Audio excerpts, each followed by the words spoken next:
Hello everyone, let's start. आज का जो हमारा टॉपिक है स्टैंडर्ड 12th ओसी का सब्जेक्ट चल रहा है। चैप्टर 4 हम पढ़ रहे हैं, दैट इज रिगार्डिंग ऑर्गेनाइजिंग। ठीक है, उसके बारे में बात कर लेते हैं। अब ऑर्गेनाइजिंग के केस में यहाँ पे जो नेक्स्ट टॉपिक है that is called the structure of organisation. ठीक है, तो कोई भी ऑर्गेनाइजेशन है, अगर हम उसकी बात करें तो जितने भी लोग वहां पे काम कर रहे हैं उनको एक पर्टिकुलर स्ट्रक्चर में कैटेगराइज किया होगा, ताकि ये पता चले कि कौन सीनियर है, कौन जूनियर है, कौन किसको रिपोर्ट करता है, वो सारी डिटेल्स क्लियर आउट हो सके। ठीक है, तो सबसे पहला जो फॉर्म है उसको हम बोलते हैं linear organisation. That is the structure which is called linear organisation. तो इसके बारे में बात कर लेते हैं। अब यहाँ पे आपकी जो थियरी है उसमें क्या क्या मेन पॉइंट्स हैं जो आपको ध्यान में रखने हैं, वो मैं नोट करवा रहा हूँ। सबसे पहले तो बोला है कि सबसे सिंपल फॉर्म ऑफ ऑर्गेनाइजेशन है, सबसे एंशिएंट फॉर्म ऑफ ऑर्गेनाइजेशन है। ये सारी चीजें पॉइंट वाइज लिखने में काम लगती हैं। दूसरा उन्होंने बोला कि सबसे पहले आर्मी में ये सिस्टम फॉलो होना शुरू हुआ, रैंकिंग वाला। वो मेजर जनरल, लेफ्टिनेंट कमांडर, ये वो ऐसे करके बहुत सारे अलग अलग ऑर्डर्स होते हैं। ठीक है, तो उनके बेसिस पे ये सिस्टम फॉलो होना शुरू हुआ, तो इसको आर्मी ऑर्गेनाइजेशन भी बोला जाता है। That is the second name of linear organisation, it is called army organisation. ठीक है, तो ये ध्यान रखना, आप ऑब्जेक्टिव में पूछ सकते हैं। In this kind of organization, the centralization of power is done on the top level. Centralization of power मतलब डिसीजन लेने का पावर किसी एक अथॉरिटी के हाथ में होगा, और वो कौन होगी? Top level. हमने पढ़ा है top level, middle level, lower level. ठीक है, तो जो टॉप लेवल अथॉरिटी है उनके पास ये पावर रहेगा। Next, the distribution of power and the responsibilities is done in straight line from top to bottom. वो भी लीनियर इसीलिए बोल रहे हैं क्योंकि टॉप लेवल से लेके मिडिल लेवल से लेके बॉटम लेवल तक स्ट्रेट लाइन के अंदर ऑर्डर्स फ्लो करेंगे। मतलब जो सबसे लोएस्ट पोस्ट पे है वो मिडिल लेवल मैनेजर से ऑर्डर लेगा, जो मिडिल लेवल मैनेजर के लेवल पे है वो टॉप लेवल से ऑर्डर्स लेगा। इस तरीके से काम चलेगा, लीनियर फॉर्मेट में काम चलेगा। नेक्स्ट, फॉर्मेशन के बारे में बात की है उन्होंने। अब इसका फॉर्मेशन जो भी थियोरेटिकली दे रखा है वो अपनी जगह, हम उसको एक चार्ट से समझ सकते हैं, जो चार्ट आपके टेक्स्ट बुक में भी है। सेम चीज मैं भी बता रहा हूँ, कुछ नया नहीं है यहाँ पे, सिर्फ आपके क्लैरिफिकेशन के लिए यहाँ पे मैंने उसको फिर से एक बार ड्रॉ किया है। जो कंपनी है, कोई भी एक मैनेजमेंट है अगर कंपनी का, तो उसमें टॉप मोस्ट अथॉरिटी पे कौन होता है? Board of directors. इनके बारे में हमने बात की है, तो इनको बोलेंगे टॉप लेवल मैनेजमेंट। ठीक है, फिर उनके बाद ये जो है जनरल मैनेजर्स, उसको हम बोलेंगे मिडिल लेवल। अब देखो, मिडिल लेवल को इन्होंने जनरल मैनेजर्स को किस तरीके से डिवाइड किया हुआ है, प्रोडक्शन डिपार्टमेंट वाइज। ठीक है, प्रोडक्शन डिपार्टमेंट के हिसाब से उन्होंने कैटेगराइज किया, प्रोडक्शन मतलब डिपार्टमेंट के हिसाब से उन्होंने उसको कैटेगराइज किया है। इन्होंने बोला कि टॉप लेवल मैनेजमेंट तो पूरी कंपनी का काम देख रहा है, policy making, decision making, strategy forming, वो सब काम वो कर रहे हैं। ठीक है, उन्होंने पूरी कंपनी को डिपार्टमेंट्स में डिवाइड कर दिया। प्रोडक्शन के लिए है प्रोडक्शन डिपार्टमेंट, एडमिनिस्ट्रेशन वर्क के लिए है एडमिन डिपार्टमेंट, सेल्स पर्पस के लिए सेल्स डिपार्टमेंट बना दिया। तो जितने भी फंक्शंस हैं कंपनी में उस हिसाब से उन्होंने डिवीजन कर दिया, प्रोडक्शन, एडमिन, सेल्स। ठीक है, अच्छा, अब इसमें मिडिल लेवल पे डिपार्टमेंट्स हैं, ये ऑफिसर्स नहीं है, ये टॉप लेवल ऑफिसर्स हैं, board of directors. Middle level officers कौन होंगे? अब प्रोडक्शन डिपार्टमेंट में मिडिल लेवल पे उनको एक ऑफिसर चाहिए जिसका नाम है परचेज ऑफिसर। इसका काम क्या होगा? रॉ मटेरियल्स परचेज करना, जो प्रोडक्शन पर्पस के लिए काम आते हैं। ठीक है, इसके बाद नेक्स्ट प्रोडक्शन ऑफिसर। ठीक है, ये सेकंड कैटेगरी है। इसका काम क्या होगा कि जो रॉ मटेरियल मंगवाए हैं उससे फिनिश गुड्स मैन्युफैक्चर करके तैयार करना, ताकि उसको सेल किया जा सके। फिर एडमिन डिपार्टमेंट में हम बात कर रहे हैं, तो एडमिनिस्ट्रेशन में एक जनरल एडमिन ऑफिस तो होगा, और एक अकाउंट्स ऑफिसर की जरूरत पड़ सकती है अकाउंटेंट के तौर पे काम करने के लिए। तो ये एडमिनिस्ट्रेशन डिपार्टमेंट का टास्क हो गया। इसके बाद सेल्स डिपार्टमेंट की बात कर रहे हैं, तो इसमें एक सेल्स ऑफिसर और एक उन्होंने बोला है एडवर्टाइजमेंट ऑफिसर। ठीक है, तो sales and advertisement go hand in hand. Advertisement करोगे तो सेल्स होगा। ठीक है, तो ये दोनों चीजें जरूरी है। अब एक ही बंदा दोनों काम देखे वो भी पॉसिबल नहीं है, तो मिडिल लेवल ऑफिसर्स की ये रेंज आपके सामने है। इसके बाद लोअर लेवल पे अगर कोई आएगा तो उसमें कौन आ सकता है? तो देखो, clerk, supervisor, foreman, worker, salesman, employ. अब सेल्स ऑफिसर, एक होता है सेल्स मैनेजर और एक होता है सेल्समैन, जो इंडिविजुअली 1-to-1 क्लाइंट को हैंडल करता है। तो वो ऑब्वियसली इसके सबऑर्डिनेट में आने वाला है।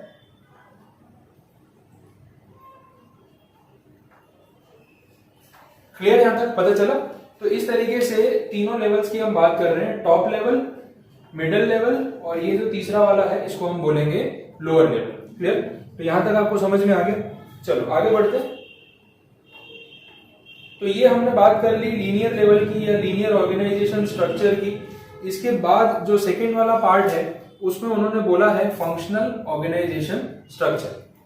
चलिए तो कंटिन्यू कर रहे हैं next form that is called functional organisation. ठीक है, और फंक्शनल ऑर्गेनाइजेशन में उन्होंने सबसे पहले तो कंपैरिजन किया है with linear organisation. Linear organisation departments पे बहुत ज्यादा फोकस करता है, इंडिविजुअल पर्सन पे और उसकी कैपेबिलिटीज पे नहीं। ठीक है, और वो पोस्ट वाइज और ऑफिसर वाइज बात नहीं करता है। यहाँ पे वो बोल रहे हैं कि फंक्शनल ऑर्गेनाइजेशन उस लिमिटेशन को कवर करता है। वहां पे सिर्फ ये देखा जाता है हाँ डिपार्टमेंट हर चीज को डिपार्टमेंट के पॉइंट ऑफ व्यू से ही देखा जाता है और वैसे ही रिक्रूटमेंट किया जाता है। गलतियां हैं तो भी डिपार्टमेंट की हैं और अचीवमेंट्स हैं तो भी डिपार्टमेंट की है। बट वो जो इंडिविजुअल का जो टैलेंट, जो स्किल, जो पोटेंशियल होता है ना, उस चीज पे बात नहीं होती है। यहाँ पे ऐसा नहीं रखा है। फंक्शनल ऑर्गेनाइजेशन में वो लोग ये बोल रहे हैं कि जो फंक्शन है, फंक्शन मतलब the task to be done, उसमें कौन कितना स्पेशलाइज्ड है, स्किलफुल है, टैलेंटेड है, एक्सपीरियंस है, उसके बेसिस पे काम यहाँ पे होना चाहिए। अब जैसे इनिशियली उन्होंने बोला कि भाई चीफ ऑफिसर है जो सबसे सुपीरियर है, उसने ये देखा कि मैं एडमिन डिपार्टमेंट में कौन कौन से फंक्शंस हैं, फैक्ट्री डिपार्टमेंट में कौन कौन से फंक्शंस हैं और किस फंक्शन के लिए किस पर्सन को अपॉइंट करना चाहिए, बोले best man for the job. ठीक है, best person for the job, उस हिसाब से बेस्ट मैन नहीं बोलना चाहिए क्योंकि वुमन भी तो हो सकती है। ठीक है, तो यहाँ पे बोला एडमिन डिपार्टमेंट, और सबसे पहले उसने ये देखा कि भाई इंफॉर्मेशन या फिर पब्लिक रिलेशन ऑफिसर, पीआरओ बोलते हैं, पब्लिक रिलेशन ऑफिसर। तो चीफ ऑफिसर ये देखेगा कि पब्लिक रिलेशंस के लिए बेस्ट पर्सन कौन है, किसके कम्युनिकेशन स्किल्स अच्छे हैं, किसका कन्विंसिंग पावर अच्छा है, किसका बात करने का पोलाइटनेस जो तरीका है वो अच्छा है, तो उस हिसाब से उसको अपॉइंट किया जाना चाहिए। ये बात हो रही है। नेक्स्ट बोल रहे हैं डिसिप्लिन ऑफिसर। डिसिप्लिन ऑफिसर मतलब एम्प्लॉयज अपना काम ठीक से करें, टाइम पे आए, टाइम पे जाएं, वो सब डिसिप्लिन मेंटेन करना। यहाँ पे एक ऐसा पर्सन चाहिए होगा जिसका बिहेवियर स्ट्रिक्ट हो, रूल फॉलो करने वाला पर्सन और रूल फॉलो करवाने वाला पर्सन है, और जो रूल तोड़ेगा, जो फॉलो नहीं करेगा, उसके अगेंस्ट क्या एक्शन लेना है वो उसको आता हो। ठीक है, नेक्स्ट अकाउंट्स ऑफिसर, ऑब्वियसली जिसका हिसाब किताब अच्छा होगा। गाइडेंस ऑफिसर मतलब जिसको रूल्स रेगुलेशंस की अच्छी नॉलेज होगी और जो गाइडेंस प्रोवाइड कर सकेगा इवन क्लाइंट्स को भी, एम्प्लॉयज को भी, वर्कर्स को भी, जो काम के लिए उसको रखा हो। फैक्ट्री डिपार्टमेंट में अलग अलग officers, group officer, time officer, quality control officer, maintenance engineer, नाम से पता चल रहा है क्वालिटी कंट्रोल ऑफिसर। तो वो रॉ मटेरियल की क्वालिटी पे ध्यान रखेगा, मशीन्स की क्वालिटी पे ध्यान रखेगा, प्रोडक्शन होने के बाद जो फिनिश गुड्स बनेगा उसकी क्वालिटी पे ध्यान रखेगा। नेक्स्ट है मेंटेनेंस इंजीनियर। अब मेंटेनेंस इंजीनियर ये देखेगा कि मशीन्स का time to time overhauling, servicing हो रहा है कि नहीं, ताकि प्रोडक्शन में जो यूनिट्स बनेंगे उसमें कोई खराबी ना आ जाए। ठीक है, तो ये सारी चीजों को ध्यान में रखते हुए ऑफिसर्स अपॉइंट किए जाएंगे और उनका जो नीचे स्टाफ होगा वो या तो एम्प्लॉय बोला जाएगा या वर्कर। ठीक है, इस तरीके से। तो देखो बात वही है, top level, middle level, lower level, लेकिन ओरिएंटेशन अलग है। ओरिएंटेशन मतलब पॉइंट ऑफ व्यू, सोचने का तरीका वो पूरा डिफर करेगा, ये आपको ध्यान रखना है। क्लियर? तो this is the second part which is called functional organisation. अगर आप इसकी थियरी पढ़ेंगे तो थियरी में बार बार वही चीज बोली है जो वर्ड्स अभी मैंने आपके साथ यूज किए। तो कोई भी अगर क्वेरी हो लैंग्वेज में तो आप पढ़ के पूछ सकते हैं, मोस्ट वेलकम। ठीक है, नेक्स्ट वाला पार्ट क्या है, फॉर्मल ऑर्गेनाइजेशन। ये भी देख लेते हैं, फॉर्मल इनफॉर्मल बोला हुआ है। चलो एक बार कंप्लीट करते हैं इसको भी, शायद ये इजी भी लग रहा है। मीनिंग देखें एक बार, उससे आइडिया आ जाएगा। In order to achieve the predefined goals, the formal structure of relationship among persons and work is established, which is known as formal organization। मतलब जो सोचे समझे टारगेट्स हैं उसको अचीव करने के लिए एक स्ट्रक्चर क्रिएट किया जाता है और जिन लोगों को उस स्ट्रक्चर का हिस्सा बनाया जाएगा उन लोगों को एक पोजीशन फिक्स कर दी जाती है कि आप इस पोस्ट पे हो, आपका इसके साथ ये रिलेशन है, ये आपका मैनेजर है, ये आपका जूनियर है, ये आपको रिपोर्ट करेगा, आप इसको रिपोर्ट करोगे, जो भी इससे इंफॉर्मेशन मिलेगी वो आप हमें रिपोर्ट करोगे। मतलब खाली प्लेसेस थी, कुर्सियां थी, सबको बिठा दिया, आप यहीं बैठोगे, आप इसी को रिपोर्ट करोगे ना, फिक्स कर दिया structure. That is called the formal structure.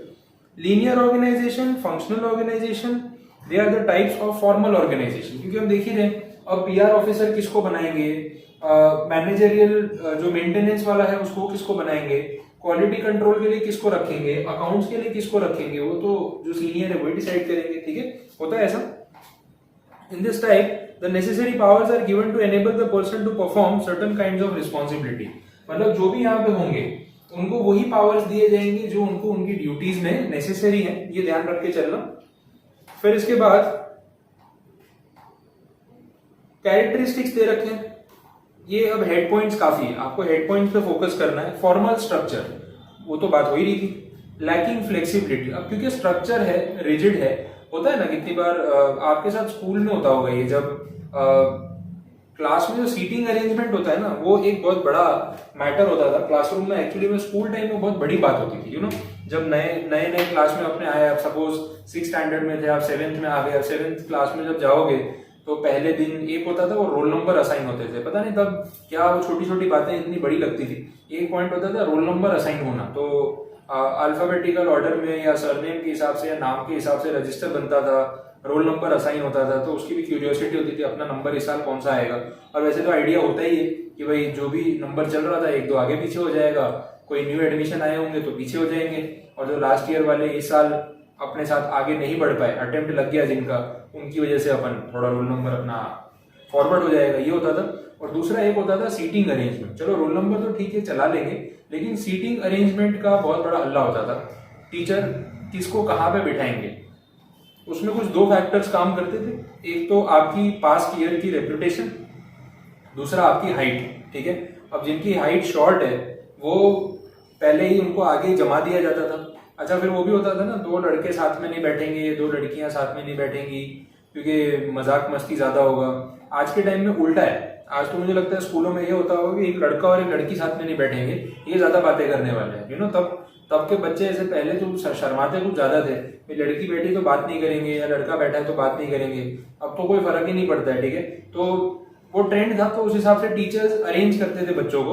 अच्छा, वो जो अच्छे फ्रेंड्स होते थे, टीचर्स को पता है कि ये तो बहुत अच्छे दोस्त हैं, तो इसको एक कोने में और उसको दूसरे कोने में, साथ में बैठेंगे ना तो बातें होंगी। पर टीचर्स को ये नहीं पता कि आपने दूर दूर बिठा के ना उनकी जो कनेक्टिविटी है ना वो रेंज बढ़ा दी। अगर आपस में बैठते तो एक कोने से आवाज आती, अब जो अलग अलग बिठाया है वो यहाँ से वहां तक बात करेगा ना तो पूरे क्लास में आवाज आएगी, तो डिस्टर्बेंस तो वो करने ही वाला है। बट तब ये चीज मैटर करती थी। अब जिसको जिसके बाजू में बिठा दिया वो तो फिक्स हो गया कि भाई यहीं बैठना है। अच्छा, फिर झगड़ा भी शुरू हो जाता था। पता है, अगर आपको पसंद नहीं है ना जिसके साथ बिठाया गया उसके साथ बैठना, तो फिर आप भी कीड़े करते थे फालतू के उसके साथ। बोले ये तेरा बैग नीचे रख, तेरी बुक उधर रख। अच्छा, वो बेंच के ऊपर ना बीच में पेंसिल से लाइन ड्रॉ कर देते थे, ये तेरा एरिया है मेरा एरिया। तो हमने वहां पे कभी को एग्जिस्टेंस और रिलेशंस मेंटेन करना सीखा नहीं, उल्टा हमने झगड़ा करना सीखा। ऐसा होता था। अच्छा, वो पेरेंट्स से कैलेंडर में नोट लिखवा के आते थे, प्लीज चेंज माई पार्टनर, ऐसा करके, और please change my child's partner, he और she is harassing like this and that. और पेरेंट्स कितनी बार इस चक्कर में स्कूल तक आ जाते थे। बोले वो बाजू में जो बच्चा बैठता है वो इसकी बुक्स फेंक देता है, पेज फाड़ देता है, बैग के ऊपर ड्राइंग बना देता है, ये वो पता नहीं क्या क्या झंझट होते थे। और ऐसी छोटी छोटी बातों को हम इतना बड़ा इशू क्रिएट कर देते थे। आया ये समझ में? तो यही चीज यहाँ पे बोली है कि लैक ऑफ फ्लेक्सिबिलिटी, मतलब जिसको जहां बिठा दिया, टीचर ने बोला यही बैठना है, जो करना है करो, नहीं तो एक काम करो नीचे बैठो। फिर आप भी सुधर जाते थे, बोले नहीं जो है चलने दो, नीचे बैठने से तो बेटर ही है। आ गया समझ में? तो that is lacking flexibility. Delegation of power from upper two lower level, वो बात तो हमने देखी थी, वो तो हर जगह होती है। लार्ज साइज ऑर्गेनाइजेशन का स्ट्रक्चर लार्ज है। पर्टिकुलर रिलेशंस, हाँ ऑलरेडी सबको सेट किया हुआ है ना, ये इसका जूनियर, ये इसका सीनियर, ये इसका टीममेट, तो वो एक रिलेशंस जो है ना वो पर्टिकुलर लेवल पे पहले से डिसाइड हो जाते हैं। अब आपकी टीम में जिसको अपॉइंट किया है उसके साथ आपको अच्छे रिलेशंस रखने ही पड़ेंगे। अब होता क्या है पता है, स्कूल लेवल पे तो फाइट कर लेते थे, पेरेंट्स से नोट लिखवा के ले आते थे, उसका बैग फेंक देते थे, ठीक है, लाइन ड्रॉ कर देते थे बीच में। ऑफिस में ऐसा कर सकते हो क्या? जॉब लगी बड़ी मुश्किल से, अनएम्प्लॉयमेंट बहुत भारी है, घर वाले तो वैसे ही गालियां दे रहे हैं, साले कुछ कमाता नहीं है, कुछ काम कर, कुछ पैसे कमा के ला, तो वो टेंशन अलग है। ठीक है, अब आपको जो टीम मेंबर मिला ना उसके साथ थोड़ा एक रेपो नहीं जम रहा है, वो वाइब अच्छी नहीं आ रही है, आप ये जाके अपने एचआर को या मैनेजर को बोल सकते हो कि यार इसके साथ जम नहीं रहा है, मजा नहीं आ रहा है, एकदम पता नहीं अजीब टाइप का बंदा है, ऐसे नहीं कुछ प्रॉब्लम है, ठीक है वही मतलब इंसान ही है लेकिन कुछ अजीब है, मुझे नहीं जम रहा है यार, या तो इसको हटाओ मेरी टीम से या मुझे कोई अच्छी टीम में ट्रांसफर करो, मजा नहीं आ रहा है। वो बोलेगा बेटा तेरे साथ हमको मजा नहीं आ रहा, कल से आना ही मत। आया समझ में? तो वहां पे अगर आपको नहीं भी पसंद है ना, तो भी आपको उसके साथ एडजस्ट करना पड़ेगा। ये एडजस्टमेंट आपको स्कूल में आपके टीचर्स सिखाने की कोशिश करते थे, बट आप पेरेंट्स से नोट लिखवा के ले आते थे, और आपके पेरेंट्स भी ना कहीं आपके इमोशन में स्कूल तक दूसरे बच्चों के लिए झगड़ा करने चले जाते थे, जबकि नहीं जाना चाहिए।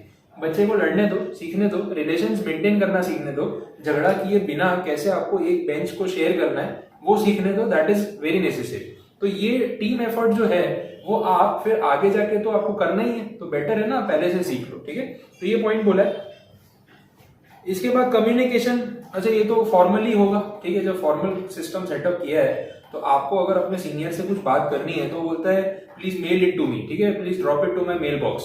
तो वो यही बोलेगा जो भी है मेल कर दो, व्हाट्सएप कर दो, कंपनी के ग्रुप में डाल दो, ताकि उसका प्रूफ रहना चाहिए आपने क्या बात की। तो कहीं ना कहीं कम्युनिकेशन थोड़ा सा फॉर्मल हो जाता है। इसके बाद इनफॉर्मल ऑर्गेनाइजेशन। अब इनफॉर्मल तो उसका उल्टा ही हो गया। तो देखें इसके लिए कुछ समझाया उन्होंने। It is the formation of internal relations formed on its own in order to provide contribution to some result achievement formed without any formal planning। मतलब फिर कंपनी के बाकी एम्प्लॉइज के साथ, दूसरी टीम्स के साथ भी आपकी अच्छी बॉन्डिंग हो जाए। अब ये फिर कैसे हो सकता है, क्योंकि ये फॉर्मली तो हो नहीं रहा है, ठीक है, ये इनफॉर्मली हो रहा है। अब एम्प्लॉइज अलग अलग टीम को बिलोंग करते हैं, नो डाउट, लेकिन लंच ब्रेक साथ में होता है, कैंटीन है कंपनी का, साथ में बैठ के खाना खाते हैं, एक बड़ी सी बेंच है, वो टेबल चेयर का सेटअप है, तो दो टीम्स एक ही टेबल पे बैठ के खा रही हैं, तो बातें एक्सचेंज होती हैं। तो जरूरी तो नहीं है कि कोई दुश्मनी है। भाई मैं अगर रिसर्च टीम में हूँ, आप डेवलपमेंट टीम में हो, दूसरा प्रोडक्शन टीम में है, कोई सेल्स टीम में है, तो बात तो कर ही सकते हैं ना एक दूसरे से। तो बातें होते होते कितनी बार दो ग्रुप्स में दोस्ती हो जाती है। ऐसे भी तो इनफॉर्मल रिलेशंस बनते हैं। तो इसी चीज की बात यहाँ पे की है। Informal structure based on your human relations, interest, feelings, values, hobbies, habits. अच्छा आजकल कंपनीज में ये भी होता है कि भाई 8-10 घंटे की जॉब है, आईटी जॉब है, सॉफ्टवेयर में पूरा दिन दिमाग खराब कर रहे हो कोडिंग कर करके। तो क्या होता है, कंपनीज के एक थोड़ा सा एरिया ऐसा बनाया होता है लीजर और थोड़ा टाइम स्पेंडिंग के लिए। गेम्स रखे होते हैं, म्यूजिक सुनने के लिए, या कुछ ऐसे डिवाइस रखे होते हैं कि आप बैठो आराम से थोड़ी देर, बालकनी जैसा है, गेम वेम खेल लो, कैरम खेल लो, स्नूकर खेल लो। ये सब भी होता है आजकल कंपनीज में, ताकि आपको वो एंटरटेन रखें और आपसे काम निकलवाते हैं कि दिन में आधा घंटा आप कोई भी स्पोर्ट खेल सकते हो बैठ के। अब वो इंडोर गेम्स रखी होती है, वहां पे तो कोई भी खेल रहा होगा, तो उसके साथ चलो आपने भी खेल लिया, ऐसे भी फ्रेंडशिप हो जाती है हॉबीज के ऊपर। ये सब चीजें होती है, ठीक है। एवर चेंजिंग तो होने वाला है, क्योंकि इनफॉर्मल है। कोई एम्प्लॉय कंपनी छोड़ के चला गया, कोई नया एम्प्लॉय आ गया, किसी का ग्रुप इधर उधर हो गया, रीशफलिंग हो गया, होता है ना। यूनिवर्सल का मतलब ये सिर्फ बिजनेस में नहीं होता है, ये हर जगह होता है। ऐसे बोले स्कूल में भी तो होता है, ठीक है। जरूरी नहीं है कि आप अगर 6th स्टैंडर्ड में क्लास ए में हो तो आपकी दोस्ती वहीं तक हो, क्लास सी में भी कोई आपके दोस्त होंगे, क्लास बी में भी कोई आपके दोस्त होंगे। तो स्पोर्ट्स में मिल गए नीचे, एक ही स्पोर्ट खेल रहे हैं टीम में, तो दोस्ती हो गई, ऐसा सब होता है ना, वो चीज है। Informal communication obviously small size, क्योंकि ग्रुप छोटा होता है। कितने लोग, 200 लोग तो होंगे नहीं ग्रुप में, 5, 7, 10 लोग होंगे, ठीक है। लैक ऑफ कंट्रोल, हाँ ये तो है ही ना। फिर अब यहाँ पे कंट्रोल वाली तो बात ही नहीं। जब चीजें इनफॉर्मल है तो फिर किसका कंट्रोल चलने वाला है? जो जिसको बोलना है बोले, जो मैसेज पास ऑन करना है करे, ठीक है। Compliment to the formal structure, ये जरूरी है। फॉर्मल स्ट्रक्चर थोड़ा सा रिजिड, स्ट्रिक्ट, सिस्टमैटिक हो जाता है, तो उसके साथ थोड़ा सा इनफॉर्मेलिटी भी होनी चाहिए ना। जैसे होता है ना, कभी खाने पीने की बात होती है, तो मंडे टू सैटरडे अगर आप घर का खाना खा रहे हो तो एक चीट मील होता है ना संडे को, कि फिर अपन बाहर जाके कुछ ऐसा खाएं जो अनहेल्दी सा हो। तो ये कुछ वैसी बात होगी। तो फॉर्मल इनफॉर्मल का बैलेंस होना भी जरूरी है, इसलिए ये इंपॉर्टेंट माना जाता है, ठीक है। चलो, तो ये पार्ट हो गया। अब इसके बाद मैट्रिक्स, डिसेंट्रलाइजेशन, मेरे हिसाब से आज के लिए काफी है। एक सेशन और लगेगा, अपने चैप्टर को पैकअप कर लेंगे, तब तक पहले आप उसको अच्छे से पढ़ लो। काफी कुछ आज हमने डिस्कस किया है, ये आपको थोड़ा अच्छे से याद रखना पड़ेगा। लीनियर, फॉर्मल, इनफॉर्मल, फंक्शनल, 4 चीजें हमने आज देखी हैं। तो इस पर थोड़ा आप पहले मेहनत कर लो, उसके बाद जो भी होगा हम नेक्स्ट आके देख लेंगे, ठीक है। Thank you so much.